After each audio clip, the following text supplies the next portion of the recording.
வணக்கம். வருகிற டிசம்பர் 27 நாம் தமிழர் கட்சி பொதுக்குழு நடக்க போகுது. எங்க நடக்க போகுதுன்னு பாத்தீங்கன்னா, சென்னை திருவேற்காட்டுல இருக்கிற GPN பேலஸ்ல பொதுக்குழு நடக்க போகுது. இதுக்கு என்ன பிரச்சனை பாத்தீங்கன்னா, இப்ப திராவிடர்களும் இந்த புதுசா வந்திருக்க தற்கொலை வெற்றி கழகங்களும் பாத்தீங்களா, திருநெல்வேலி திரட்டி சீமான் பேலஸ்ல போயிட்டு பொதுக்கூட்டம் நடத்துறாரு, தம்பிகளால ஏமாத்தி இது பண்றாரு அப்படின்னு சொல்லி பேசிட்டு இருக்காங்க. தற்கொலைகளா, உங்களை மாதிரி நாங்க ஒன்னும் லாட்டரி சீட்டு வித்தோ இல்ல பிளாக் டிக்கெட்டை வித்தோ நாங்க சம்பாதிச்சு இது பண்றா.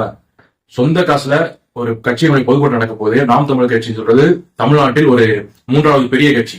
அப்போ அந்த கட்சியோட பொதுக்குழு கூட போகுது.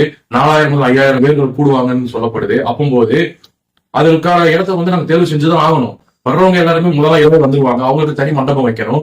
அதெல்லாம் இல்லாம ஒரே இடத்துல கூடி ஒரே இடத்துல கலையிற மாதிரி ஒரு இடத்த தேர்வு செஞ்சிருக்கு தலைமை. இதுல உங்களுக்கு என்னடா பிரச்சனை? எங்க காசு எங்க பணம் நாங்க கொடுக்குறோம், எங்க கட்சி தலைமை வாங்குது, எங்க கட்சி தலைமை எங்களுக்கு எந்த ஒரு இடையூறும் இல்லாம ஒரு கூட்டத்தை நடத்துறாங்க.